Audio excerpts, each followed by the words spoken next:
Assalamualaikum warahmatullahi wabarakatuh. Bismillahirrahmanirrahim.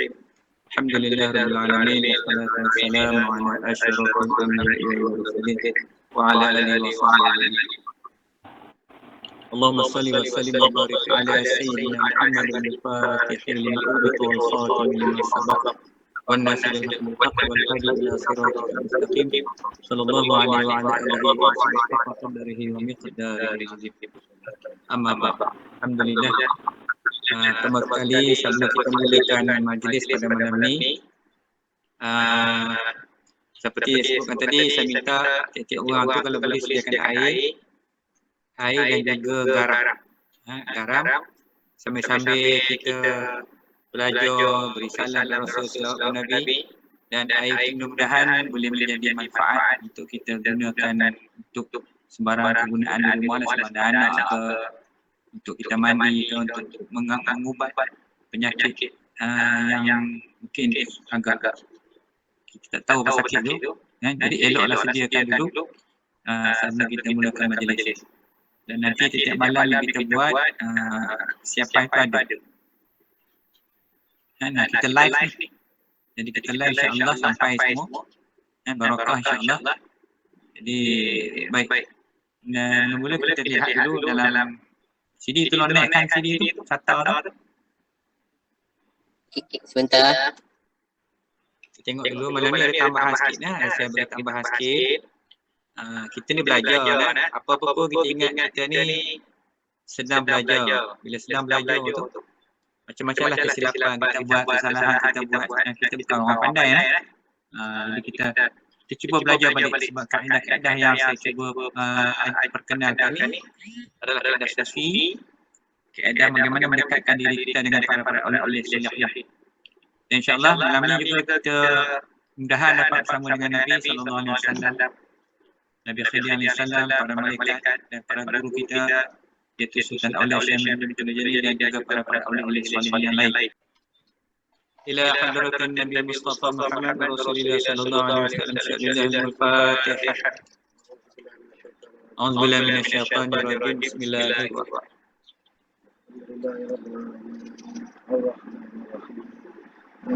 إياك نعبد وإياك نستعين اهدنا الصراط المستقيم صراط الذين أنعمت عليهم غير المغضوب عليهم ولا الضالين.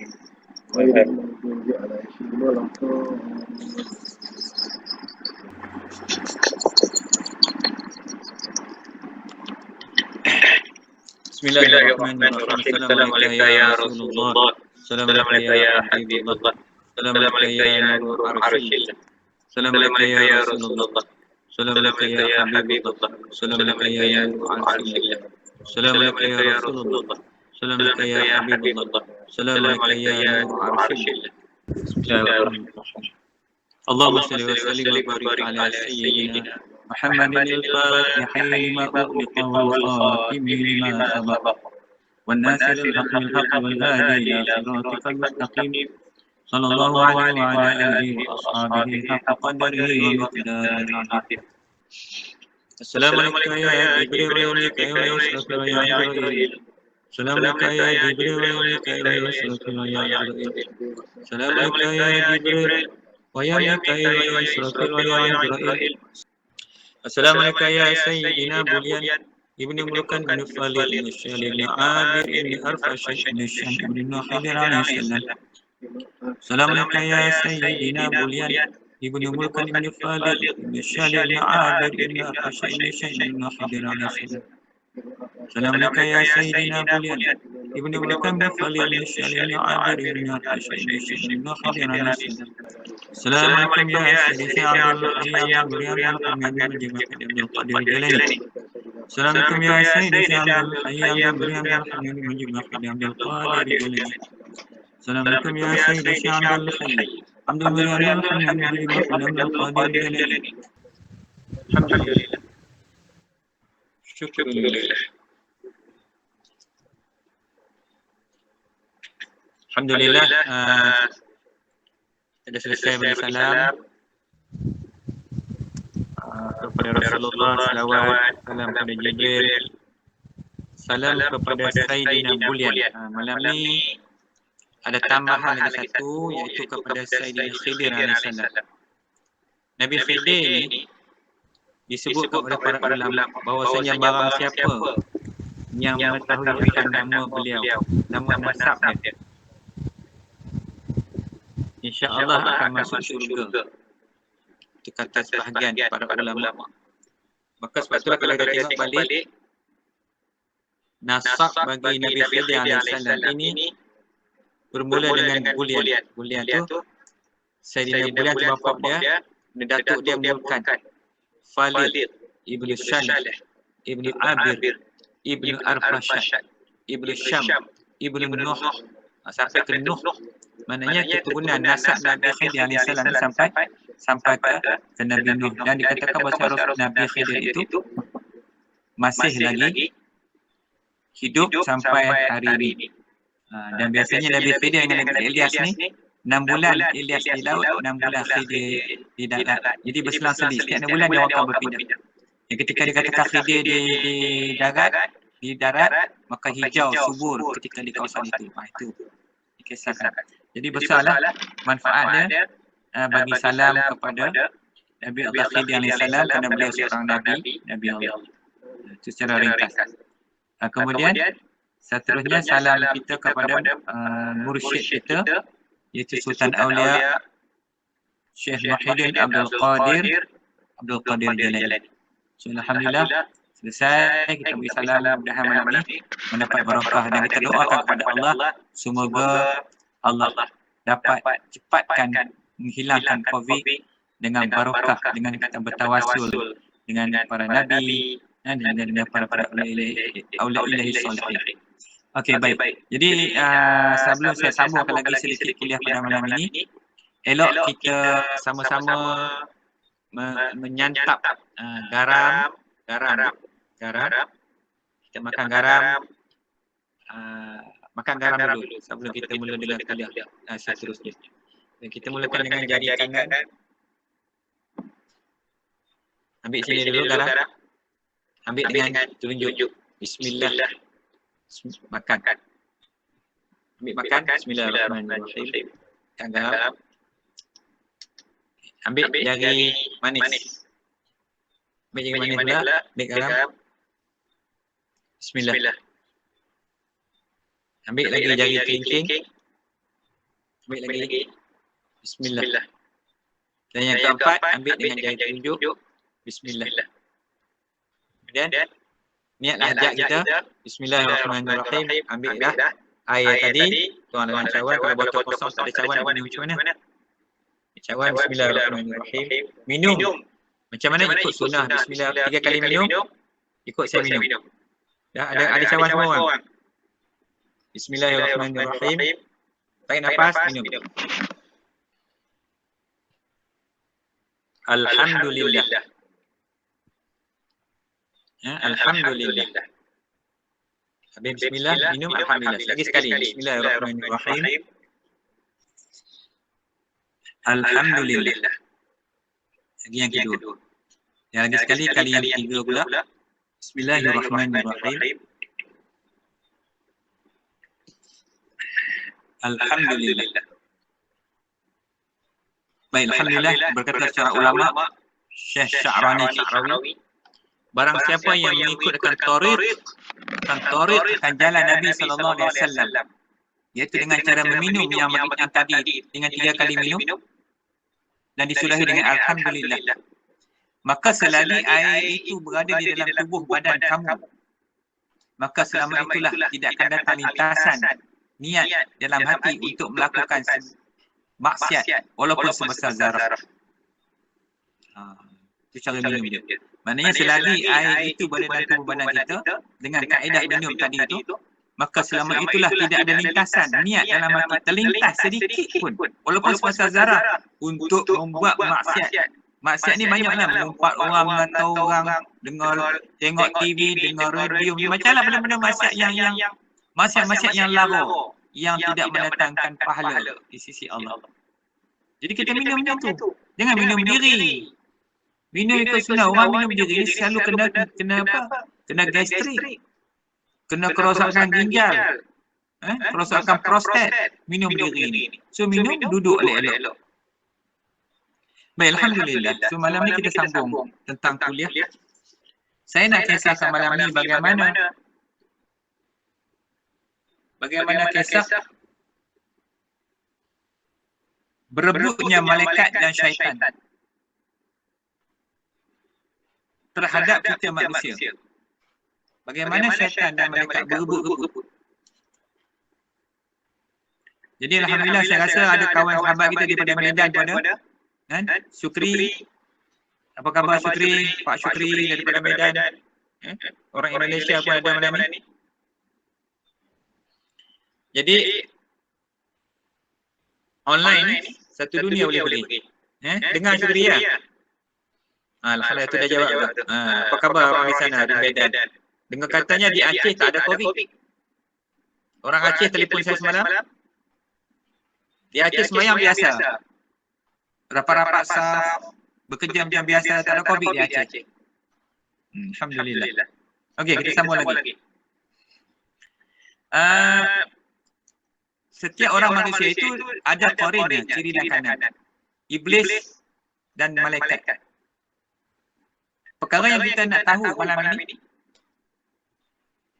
iaitulah malaikat dan syaitan berebut-rebut untuk menemankan orang yang tidur. Sekejap lagi kita nak tidur malam ni. Berebut malaikat dan syaitan. Sebab apa? Bila kita tidur, kita di bawah alam sedar. Seperti mana orang dipanggil subconscious mind. Orang yang dalam keadaan yang duduk di alam satu lagi tu. Dipanggil alam fantasi. Duduk dalam alam di sana. Dan dia boleh sedar bila berlaku kejutan. Orang yang tidur. Tapi bila kita tidur, kita tak boleh buat apa. Kadang-kadang kita bila diganggu oleh syaitan. Ada orang yang kena tindih dengan syaitan. Tak boleh nak gerak badan dia. Pasal dia bukan duduk di alam nyata ini. Dia duduk di alam balik sana tu. Di mana di situ, alam itu mudah bagi syaitan untuk mengganggu. Sebab syaitan ni tak tidur. Jin ni tak tidur macam kita. Jadi manusia sangat perlu kepada rehat, kepada tidur.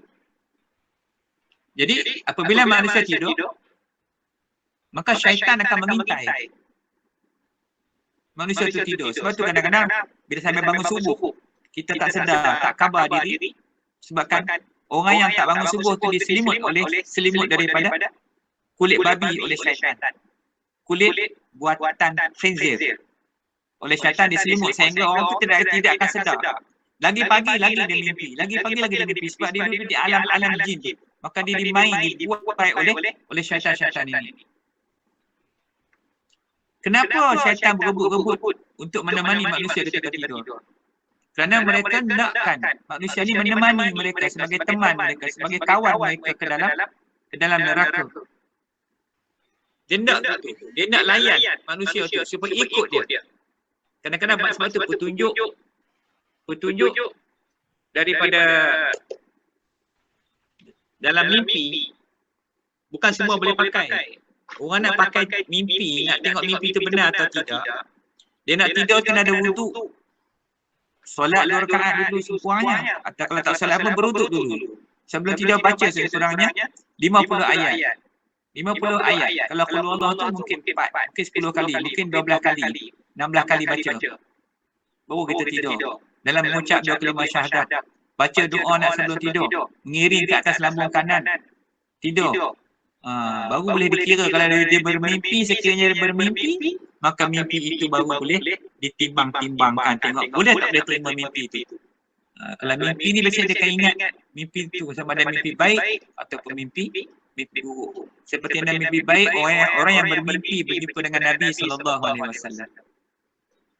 Macam sekarang ni kan, kita usahakan untuk beramal, memberi salam tiap-tiap malam kepada Nabi.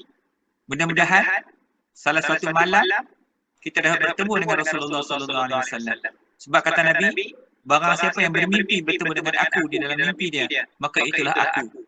Sebab syaitan tidak mampu nak merupa sebagai rupa Nabi SAW.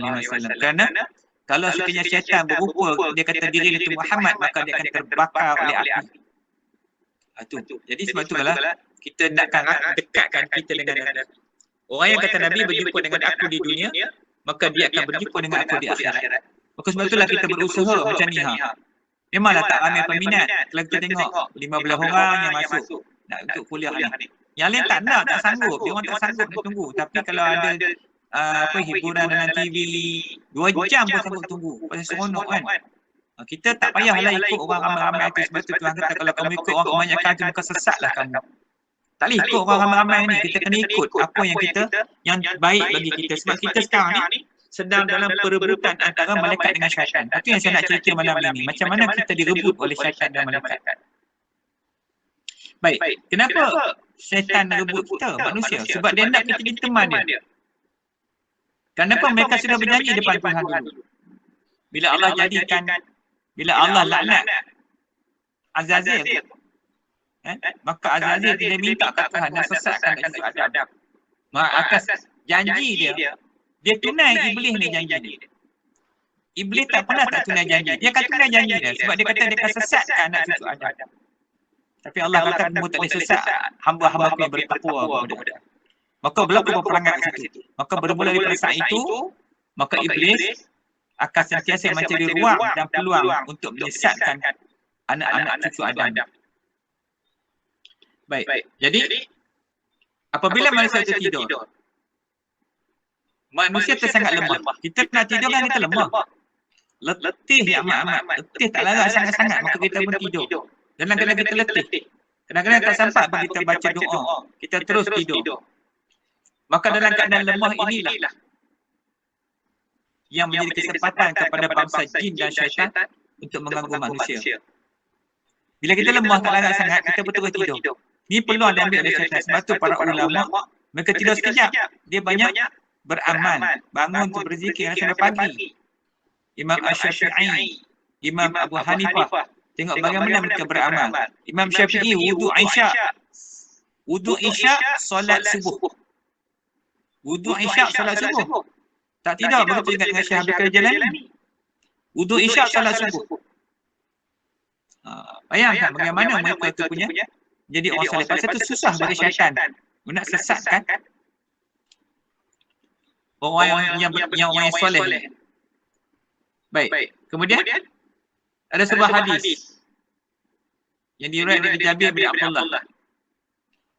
Apabila manusia berbaring di pembaringannya, bila manusia sedang tidur, malaikat dan syaitan segera menghampirinya. Ni ingat ni. Kita nak tidur kejap lagi ni. Bila kita letak badan kita atas bantai nak tidur tu, berebut malaikat dengan syaitan himpit kita, datang dekat dengan kita. Maka apa kata malaikat? Akhiri malammu dengan kebaikan. Malaikat pesan kepada kita, malaikat bisik cuma telinga kita ni pekak. Malaikat bisik kat telinga kita tak dengar. Malaikat kata akhiri malammu dengan kebaikan. Maknanya jangan tidur sebelum kita berwuduk. Tidur dalam keadaan berwuduk. Jangan tidur sebelum membaca doa. Jangan tidur sebelum membaca kalimah syahadah. Jangan tidur sebelum membaca suratul Kahfi. 10 ayat pertama yang Nabi suruh baca tu supaya tidak terkena fitnah ad-dajjal al-masih. Dia kata malaikat bisik. Malaikat bisik kita tak dengar tapi kita dengar. Siapa cakap? Nabi cakap. Ulama pun pesan. Nak tidur malam, akhirkan malammu dengan kebaikan. Jangan akhir malam dengan keburukan. Tengok FB malam-malam, lepas tu terus tidur. Tengok, dengar muzik, tak tepi kepala. Dengar lagu, tengok filem, lepas tu terus pergi tidur. Maka apa kata Iblis pula? Iblis pun membisik, syaitan membisik dengan katanya, akhiri malammu dengan keburukan. Iblis suruh bisik, dia bisik. Akhirkan malam ni dengan keburukan. Maka dia ejah kita, dia kontrol kita sehingganya kita membuka handphone. Kalau zaman sekarang lah, buka handphone, bukan nak buka benda lain. Dia hala yang tangan kita tekan FB lah, tekan itulah, filem lah, tengoklah. Sampai sejam pula boleh tidur. Seronok no melayan maksiat sebelum tidur. Jadi apabila seorang itu berzikir dengan menyebut nama Allah, dan dia pun tidur, maka malaikat melindungi dia pada malam itu. Maka sebab itu kata Rasulullah, bacalah surah Al-Falaq. Sebab waktu malam ni penuh dengan kejahatan. Maka jangan tidur lagi sambil membaca Al-Falaq. Jadi kaedahnya nak tidur, mengucap syahadah dulu. Kan? Mengucap syahadah dulu, ambil wuduk, mengucap syahadah. Lepas tu, lepas mengucap syahadah, baca Bismillahirrahmanirrahim 21 kali. Kerana orang yang baca Bismillah tu Allah pelihara rumah dia daripada gangguan penyamun ke, penyangak, pencuri dan sebagainya. Kemudian bacalah, nak baca 3 qul tu bacalah. 3 qul sekali pun tak apa dah. Lepas tu zikir la ilaha illallah Muhammadur Rasulullah. 3 kali, Allahu Akbar. 7 kali, la ilaha illallah. La ilaha illallah. La ilaha illallah. Allah, Allah, Allah, Allah, Allah, Allah. Tidur. Maka nescaya malam itu tidur itu akan dijaga oleh malaikat. Tapi kalau tidur malam itu bersama dengan syaitan, maka syaitanlah yang akan mengiringi, menemani sepanjang malam, kerana mimpi macam-macam mimpi malam itu. Jadi sebab itulah kita supaya tidak diganggu oleh syaitan, maka kita ikut kaedah yang semana-mana yang saya sebutkan tadi. Baik, kenapa? Sebab begini. Syaitan dengan malaikat ni, dia akan setiap kali, setiap waktu dia berebut. Setiap waktu, setiap saat. Syaitan dengan malaikat berebut kita ni. Ketika kita ditangkap, niat kita elok untuk membuat kebajikan, maka kita dipegang oleh malaikat. Bila kita buat maksiat, syaitan pegang kita. Buat kebajikan, malaikat pegang. Jadi satu hari itu, satu malam tu, setiap saat, tidak ada waktu yang kita tidak terlepas daripada sama ada ditangkap oleh syaitan ataupun dijaga oleh malaikat. Jadi sebab tu kita nak kena jaga diri kita sungguh-sungguh. Contohnya kan kita hadap muka kita, tengok TV pada pagi petang, duduk dengan syaitan, malaikat tak duduk situ. Kita dengar benda-benda maksiat, duduk tempat-tempat jahat yang tak elok, maka syaitan duduk dengan kita. Maka kita jadi lebih jahat. Kemudian kita jadi panas. Bila kita dalam rumah kita, bila banyak sangat muzik, irama dan sebagainya, malaikat tak masuk. Malaikat tak boleh pegang kita, syaitan pegang kita. Maka kita jadi panas. Naiklah perasaan, lama-lama dia ikut syaitan. Maka terkebitlah akhlak-akhlak buruk. Dengan ujubnya, dengan sombongnya, bongkaknya, riaknya, takaburnya. Tu, ikut panggil syaitan. Sebab syaitan pegang kita lebih banyak daripada malaikat jaga kita. Mungkin malaikat jaga kita waktu solat. Waktu wuduk berapa minit dia. Katalah semayang 10 minit. Kali dah dengan 50 minit kan sampai sejam. 23 jam lagi nak siapa nak pegang. Takkan syaitan pegang kita 23 jam. Kita nakkan malaikat yang jaga kita. Qarin ni dua. Iblis dan malaikat. Dua-dua ni berebut kita. Satu nak heret kita ke dalam neraka. Satu nak bawa kita balik ke dalam syurga Allah.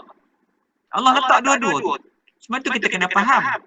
Bila kita faham, bahwasanya kita ni setiap saat, setiap waktu ni ada dua duk jaga kita. Ni kena jaga, kena ingat baik-baik. Apa yang kita buat? Sebab benda maksiat kita kena ingat ni syaitan kawan aku ni. Jadi nak kena buat benda baik saja. Nak kena zikir sentiasa. Kalau tak ada zikir pun duduk dan jangan mengata orang. Duduk ingat kepada Allah. Nak buat kerja berniaga ke apa buat yang terbaik. Okey. Jadi malaikat dan iblis ni seperti saya sebutkan tadi, dia tunggu. Dia ada di sebalik pintu rumah kita tu. Sebalik pintu. Kita nak keluar rumah dia, malaikat tunggu, iblis tunggu. Nak sambut kita. Keluar rumah dalam keadaan merampui, marah-marah, maka iblis sambut. Lepas tu nak langkah keluar rumah, kena mengucap syahadah la elok dulu. Kena berdoa ke Tuhan dulu. Bukan boleh keluar rumah sembarangan. Langkah keluar rumah gitu je pergi. Tak boleh. Sebab kita keluar pada rumah tu, tangan kita macam kita bimbing orang tua kita lah. Atau macam kita pegang tangan anak kita untuk keluar rumah. Macam itu contoh. Setan dia pegang kita macam tu. Kalau kita keluar rumah dalam keadaan tidak duduk di dalam tauhid kita kepada Allah Subhanahu Wa Taala, maka syaitan akan pegang dan bimbing kita sepanjang perjalanan kita keluar tu di dalam jagaan syaitan. Maka sepanjang perjalanan itu jadi maksiat. Tapi kalau kita keluar, macam kita pegang dengan anak kita tu selamat di dalam jagaan kita. Macam tu juga bila kita keluar dalam keadaan, kena duduk elok-elok dulu. Kena keluar rumah tu dengan Allah, jangan keluar dengan nafsu. barulah malaikat jaga kita. Jadi sepanjang perjalanan kita, sepanjang tempat kita buat kerja tu, maka kita dijaga, dikawal oleh malaikat-malaikat Allah. Allah bagi kat kita 500 malaikat jaga kita. Bukan satu dua. Satu yang khusus tu ada. Dan yang lainnya untuk keselamatan kita. Kalau tidak ada lari di jin, habis dah di gunung tu. Baik, berkata dalam satu hadis daripada Abu Hurairah, mafhum hadis tu, tidaklah seorang pun yang keluar dari rumahnya melainkan di pintunya ada 2 bendera. Dikata Abu Hurairah daripada Nabi sebut, hadis Nabi ni, ada 2 bendera, iaitu bendera malaikat dan bendera syaitan. Jika ia keluar untuk urusan disukai oleh Allah Subhanahu Wa Taala, maka ia diiringi malaikat dengan benderanya sampai kembali ke rumahnya. Kalau kita keluar rumah tu tak kisahlah pergi kerja ke pergi ke mana ke, maka kita akan diiringi oleh malaikat. Malaikat tu buat bendera kita. Syaitan tak ada dekat dah. Pasal apa? Malaikat dah pegang kita. Tetapi jika seseorang itu keluar pada rumah atas urusan yang Allah tak suka, Allah murka, contohnya pergi tengok wayang ke, pergi buat benda tak faedah lah, maka setan dengan benderanya akan iring orang yang keluar rumah tadi itu sehingga dia kembali kepada rumah dia. Maka sepanjang dia perjalanan dia pergi balik itu, dia diiringi oleh syaitan. Dan bagi orang-orang ahli sufi yang Allah buka hijab, nampak manusia itu dengan syaitan ada bendera dia, ada tanda dia. Uzur kita dah solat ni, pergi buat maksiat tu, berlepak sana lepak sini, benda Allah tak suka. Jadi maknanya manusia ni memiliki potensi, peluang untuk disesatkan oleh syaitan ataupun dipelihara, dijaga oleh malaikat. Sebab itulah dalam beberapa ayat Quran Allah sebut, salah satunya dalam surah Al-Baqarah 28 mafhum ayatnya, jangan kamu dapat ditipu oleh syaitan sebagaimana ia telah mengeluarkan ke ibu bapakmu Adam dan Hawa dari surga. Tuhan perintah dah, Tuhan pesan kita dah. Syaitan dia ada di setiap penjuru. Pergi kat mana pun syaitan ada. Umpama kita campak jarum daripada atas sampai ke bawah tu, tak, kalau kita tengok jarum tu nampak macam jatuh ke lantai, tetapi hakikatnya dia jatuh di atas belakang jin dan syaitan yang sangat banyak. Jadi sebab tu syaitan dia boleh menyusup dalam tubuh badan kita. Orang buat sihir kat kita, kena sebab dia gunakan syaitan. Syaitan boleh menyusup masuk ikut darah. Jadi di mana pun kita duduklah di mana pun langit, di mana dunia pun, syaitan mempunyai peluang dan ruang untuk menyesatkan kita. Tapi dia hanya boleh membisikkan khawatir. Dia tidak ada kekuatan untuk nak paksa manusia dia ikut dia. Dia hanya boleh bisikkan kita. Sebab tu iblis dia tak boleh buat sakit kat kita. Dia boleh bisik sehingga orang tu sesat. Dia akan bisik sampai orang tu buat maksiat. Bila orang tu jatuh dalam maksiat, dia kata apa? Aku berlepas daripada kemurkaan Tuhan, azab Tuhan amat pedih. Dia pun tahu azab Tuhan pedih, tapi dia cuma nak kita sesat dengan dia. Bila orang dia sesat. Kemudian iblis kan pernah bersumpah azazil di depan Tuhan. Apa kata dia? Kerana engkau telah menghukum saya sesat, saya benar-benar akan menghalang mereka dari jalan engkau yang lurus. Kemudian saya akan mendatangi mereka dari muka dan dari belakang mereka, dari kanan dan dari kiri mereka, dan engkau tidak akan mendapati kebanyakan mereka bersyukur. Jadi iblis ni dia dah bagi tahu dah. Dalam Quran bertuhan dia kata dah, yang Allah sebut dalam Quran. Dia akan datang daripada muka, depan kita, kanan kita, belakang kita, atas bawah kita. Dia akan serang kita. Itu adalah kita rasa tak selesa. Lagi banyak kita buka pintu maksiat, lagi banyak syaitan masuk duduk dengan kita. Sehingga kata iblis apa? Sehingga engkau dikatakan kepada Tuhan, sehingga engkau akan dapati kebanyakan kebanyakan manusia itu tidak akan bersyukur kepada engkau. Surah Al-Yatim. Hari ni kan ramai manusia tak syukur kepada Allah. You tengok apa jadi musim Covid ni. Lagi Covid, lagi dia seronok nak buat maksiat. TV lah, radio lah. Nak macam-macam nak buat. Sampai kena kurung lah, kena kuarantin. Tu pun tak sedar lagi. Kan? Tengoklah biar kita nak buat program macam ni pun orang yang minat. Itulah nisbah. Nisbah orang yang nak ke agama ni dengan tak nak ke agama tu lah rupa macam malam ni contoh nisbah. Nisbah dia. Daripada beratus-ratus orang tu hanya belah-belah orang je yang minat. Orang tak nak, benda baik. Orang lebih seronok layan pertama kuliah macam ni malam-malam merepek ke ustaz tu merepek macam-macam. Jadi orang tak suka. Dan hal ini telah pun disebut oleh Nabi dalam satu hadis. Setelah kaum iblis mengetahui bahawa aku telah diutus dan umat telah berdiri, mereka merasa tak sanggup lagi menyesatkan muslimin supaya menyembah berhala. Tetapi pemimpin mereka berkata, aku tidak peduli apakah manusia itu tidak lagi menyembah berhala. Aku akan menggoda mereka setiap saat melalui 3 cara, iaitu supaya mereka mencari harta dengan jalan tidak halal. Ni cari harta ni. Di zaman sekarang ni, Bitcoin lah, Forex lah, saham lah, apa benda pun tak tahulah macam-macam. Rasuah lah, politik, cara politik, macam-macam. Itu pertama. Supaya mereka membelanjakan harta itu di jalan tidak benar. Dia dapat cara tidak halal, confirm lah, sudah pasti orang yang mendapat duit haram dan syubhat itu akan belanja dengan cara yang tidak halal juga. Dan supaya mereka menahan harta itu tidak pada haknya. Tak nak bagi, tak nak sedekah, tak nak infak dan sebagainya. Selanjutnya Rasulullah menjelaskan bahawa segala kejahatan dari sinilah sumbernya. Dekat sini rupanya sumber kejahatan. Mula dengan benda yang haram. Dapat duit yang haram, niaga yang haram, riba dan sebagainya, maka semua hasil mahsyul itu yang didapat selepas itu, semua itu kullu haram. Semua itu dah jadi haram. Bila jadi haram, hidup tak bahagia. Jadi tak taat kepada Allah. Langsung tidak syukur kepada Allah. Sepertinya orang tu mensyukuri nikmat, la in syakartum la azidanakum.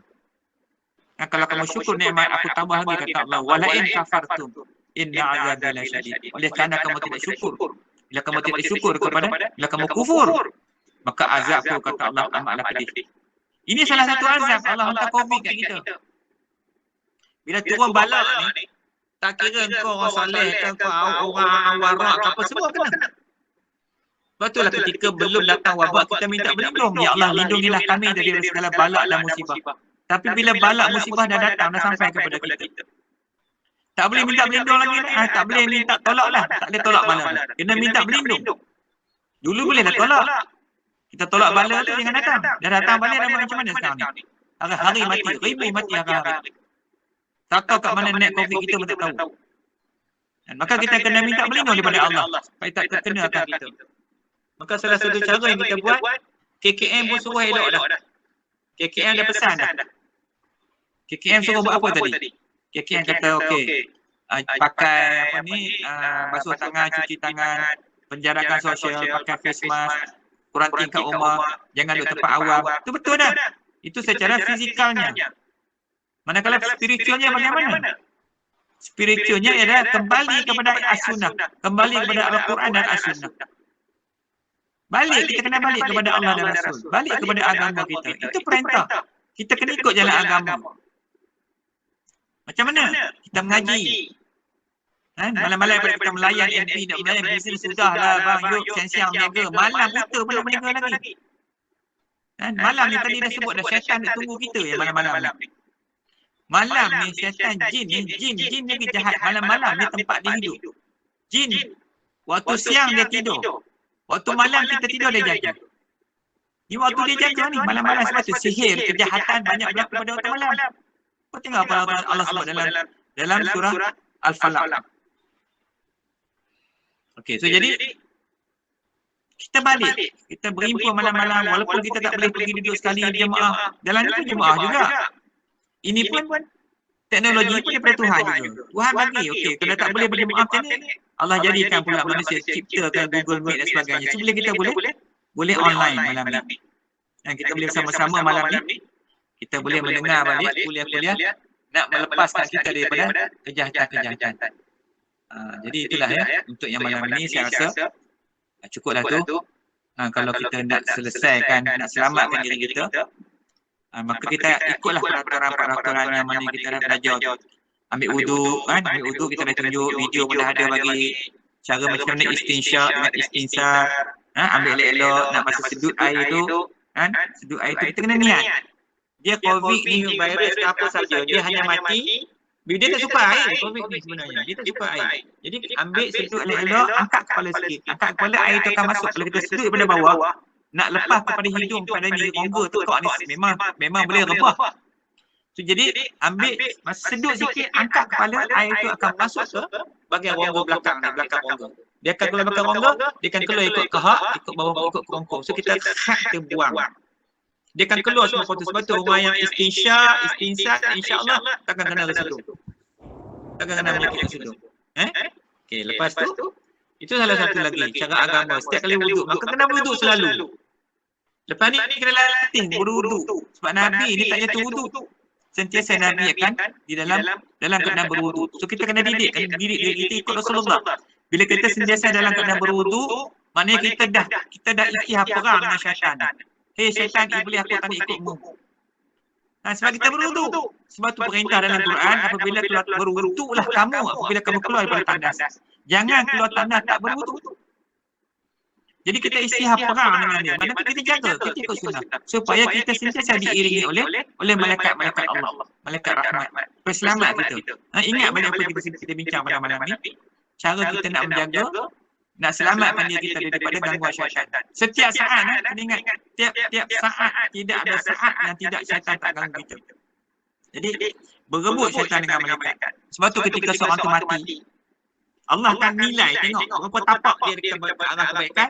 Tapak masa dia nak mati itu, dia ke arah kebaikan atau kejahatan. Jadi dia akan dinilai kat situ. Itu yang kita takut tu. Dan kita tak tahu mati kita ni bila. Jadi masa tu, Allah akan nilai. Dia dalam jagaan malaikat atau dalam jagaan syaitan. Na'udzubillah. Lepas tu tak boleh buat ikut suka kita. Kita tak boleh ikut kepala kita. Kita kena ikut apa yang Islam dah ajar kita. Masalahnya, Islam ajar dah kita tak nak mengaji. Kita dah megah dengan jahat kita tu. Megah dengan keras kepala kita. Dengan sombong bongkok kita. Dengan ujub kita. Kita tak nak merendah diri langsung. Kita nak keras. Ikut cara kita. Orang ajar kita tak nak dengar. Macam kita pandai. Kalau kamu pandai, kamu mengajar lah. Mengajar pun tak nak. Ngaji pun tak nak. Tak tahu apa nak jadi. Semayang. Sebab tu inna salata tanha 'anil fahsya'i wal munkar. Sungguhnya sembahyang tu mencegah pada munkar. Ni sembahyang. Munkar buat juga. Ngata orang maksiat, perangai buruk. Macam mana kata sembahyang mencegah daripada kemungkaran? Mana something going wrong dengan amal yang kita buat. So jadi begitulah pada malam ni ambil iktibar, mudah-mudahan kita sambung lagi malam esok. Kalau ada pada tanya, kita bagi masa sekejap sambil kita tutup majlis ni. Okey, mungkin mana admin boleh buka sekejap ada masa nak tanya satu dua soalan. Jadi air tadi tu, garam tadi, kalau ada yang nak buat rawatan garam tadi, boleh ambil garam tu masuk dalam air minum botol tadi tu, ambil sikit garam masuk dalam botol yang air tadi tu. Masuk garam sikit dalam tu. So simpanlah. Boleh tambah-tambah nak siram rumah kan, spray dalam rumah ke apa kan, kalau gangguan ke spray nak mandi kalau rasa tak sedap. Ambil garam sikit yang lebih tadi, tak dalam badi, mandi pun boleh. So kita gunakan kaedah garam. Garam tu lepas masa kita letak garam dalam air tu, kita kata begini. Ya Allah, ya Tuhanku, hilangkanlah segala penyakitku seperti mana garam yang hancur di dalam air mutlak. Macam mana garam tu hancur dalam mutlak, kita minta Allah hilanglah, redakanlah sakit kita tu macam mana garam yang larut dalam air tu hilang tadi. Kita lihat. Jadi saya begitulah, cukuplah dalam malam ni. Ada nak tanya apa-apa tak? Mana Nazri? Tak ada soalan? Assalamualaikum. Saya nak tanya soalan sikit. Apa ni yang saya dah tanya semalam. Lepas tu tadi saya nak tanya juga pasal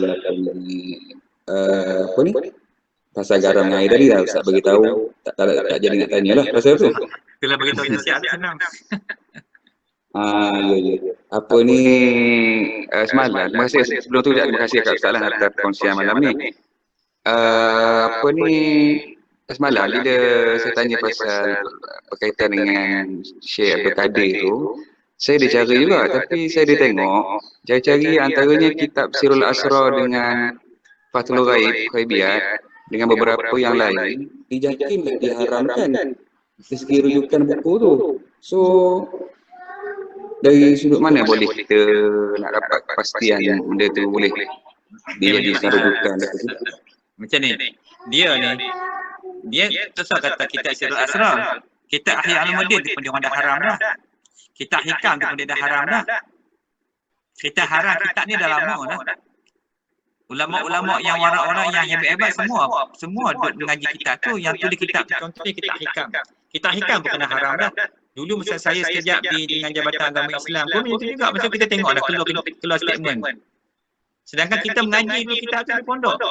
Dia haram ni begini, saya rasa beginilah. Mungkin sebab tak ada orang yang boleh urai kitab tu. Kita ambil sangka baik lah. Bukan sebab haram kitab tu salah. Kitab tu satu dunia orang baca. Kitab Sirul Asrar ni satu dunia orang baca. Kitab Futhul Ghaib pun satu dunia orang baca. Malahan kitab kita baca tu Sirul Asrar tu adalah terjemahan daripada bahasa Inggeris. Dalam buku dia tulis The Secret of the Secret. Bahasa Inggeris terjemahan situ kepada bahasa Melayu. Begitu juga dalam bahasa Indonesia. Jadi kita sufi macam ni, kalau kita memanglah susah kalau orang tak ada asas fiqh, tak ada asas tauhid, tak ada asas tasawuf, tak ada ngaji kita macam ni. Kan? Sebab macam kita buat kuliah malam ni pun kan, mungkin ada isu orang tak faham, orang akan fikir macam sebab orang tak faham. Sebab kita orang tak nak mengaji bab macam ni, tambah-tambah bab kerohanian macam ni, memang dia agak rumit. Benda yang kita nak bincang ni benda yang kita tak nampak. Contoh kita dibincang tentang masalah perjalanan mistik, perjalanan menuju Allah, masalah tawasul dan sebagainya. Bukan semua orang arif. Jadi orang tak faham, maka mungkin sebab itu. Dulu saya tanya dah bagian Jabatan Agama, kenapa Jabatan Agama Islam Johor contoh mengharamkan kitab Hikam? Jawapannya, bukan kitab tu salah. Sebab tak ada guru yang boleh belajar Hikam. Contoh. Sama juga dengan Sirul Asrar. Tu tak cerita Futuh Rabbani lagi, kitab Minhajul Abidin lagi, kitab Ihya tu pun banyak orang tak boleh nak mengaji. Pasal dia kena kupas sangat susah. Hikam tu saya mengaji dulu 10 tahun sekali khatam. Sekali khatam 10 tahun. Nak cari tok guru tak jumpa. Tapi saya sempat mengaji dengan anak murid Tok Pulau Manis. Tok Pulau Manis ni daripada Syekh Mahmud. Syekh Mahmud ni duduk di Pulau Manis Terengganu. Ulama besar zaman Tok Palu. Dia menulis kitab tu menterjemah daripada bahasa Arab. Kitab Hikam ni ada dua. Satu Hikam Ibnu Athaillah. Yang kedua kitab Hikam Ibnu Madian. Lepas kami habis mengaji kitab Hikam Ibnu Athaillah tu, Tok Guru tanya, "Mu boleh cari tak kitab Hikam Ibnu Madian?" Dia tanya saya. Saya kata nanti Tok Guru saya cuba cari kitab tu. Kitab Hikam Ibnu Madian. Dia hikam banyak jenis. Lepas tu, itu Tok Pulau Manis tu. Jadi Tok Pulau Manis anak murid dia dengan Syekh Mahmud duduk di Wakaf Baru, Kelantan. Jadi saya mengaji dengan dia, anak murid Tok Pulau Manis ni. Kitab Hikam yang terjemah Melayu tu saya mengaji. Memanglah tak sama, saya tengok orang-orang hak baru ni, ustaz-ustaz ni tulis kupas buat kuliah, memang tak sama macam ni yang saya mengaji ni. Jadi sebab tu, masalah dalam kitab-kitab sufi ni, dia kena ahli dia. Kalau tak ahli, memang tak payah lah. Kita jangan baca, kita tak faham. Kan? Macam kitab Relung Cahaya. Kitab ditulis oleh Imam Al-Ghazali. Kitab ditulis oleh Ibnu Arabi. Kita ni semua memang kalau ikut memang tak ada orang nak boleh baca. Tapi diterjemah di Singapura. Maknanya ulama Singapura terjemah kita tu Syekh Ahmad Smaid terjemah lagi. Boleh lagi. Dan di Ipoh satu ketika ada seorang ulama yang sangat pakar dalam bidang penterjemahan kitab tasawuf ni dan meninggal dalam saya kat Ipoh. Dia ni kalau buku-buku tasawuf tu banyak dia terjemah. Jadi kalau nak rujuk bagian kitab Syekh Jalalain ni ada, dan yang mutakhir ni lagi teruk. Kitab dia telah ditulis balik semula oleh Pak Wahbi. Dia tulis dengan katanya buku putih. Kat tepi tu dia tulis buku putih. Maksud dia diputihkan buku tu. Habis dia olahnya. Kitab Imam Nawawi pun dia olah balik semula. Ditukar dalam kitab tu. Itu lagi dahsyat. Dia tak kata haram, dia tukar dalam tu tulis. Nama dia buku putih. Banyak saya beli, ada dalam simpanan saya tu. Kan? Jadi kita tengok balik. So jadi nasihat saya macam ni. Nak faham benda tu kena datang ngaji. Senang. Benda ni kena ngaji balik. Jadi kena ngadak dialog kan, ataupun dia tak boleh. Ni kita buat malam ni pindah lalu dia sebenarnya. Tak sesuai lah untuk kita nak cerita lebih-lebih nanti ramai dalam dulu kita tak faham pula. Nanti jadi lagi lah benda yang makin bertambah khusyuk. So kita ambil lah pendekatan secara positif, bukan bukan haram sebab nak haram kitab tu salah. Sebab tak ada orang nak boleh mengajar kitab yang tinggi sangat tu. Wallahu a'lam. Okey nah? Okey. Terima kasih Ustaz. Okey, baik. Ada soalan lain? Ni bateri saya nak habis dah ni. So kalau tak ada soalan lain kita, kalau ada soalan nanti mesej saya. Boleh mesej balik, nanti kita jawab balik. Jawab voicemail dan sebagainya. Okey, daripada situ malam ni kita tangguhkan majlis dengan tasbih kifarah dan surah Al-As. Bismillah. Subhanakallahumma wa bihamdika asyhadu an la ilaha illa anta astaghfiruka wa atubu ilaik. Amiltu su'a zalamtu nafsi wa qarratu bi dhanbi faghfir li fa innahu la yaghfiru dhunuba illa anta. Subhanakallahumma wa bihamdika asyhadu an la ilaha illa anta astaghfiruka wa atubu ilaik. Amiltu su'a zalamtu nafsi wa qarratu bi dhanbi faghfir li fa innahu la yaghfiru dhunuba illa anta. Subhanakallahumma wa bihamdika asyhadu an la ilaha illa anta astaghfiruka wa atubu ilaik. Amiltu su'a zalamtu nafsi wa qarratu bi dhanbi faghfir li fa innahu la yaghfiru dhunuba illa anta. Bismillahirrahmanirrahim. Al-'asr. Innal insana lafi khusr. Lilladzina amanu wa 'amilus solihati wa tawassaw bil haqq wa tawassaw bis sabr. Assalamualaikum warahmatullahi wabarakatuh. Alhamdulillah. Syukur. Apa lagi insya-Allah.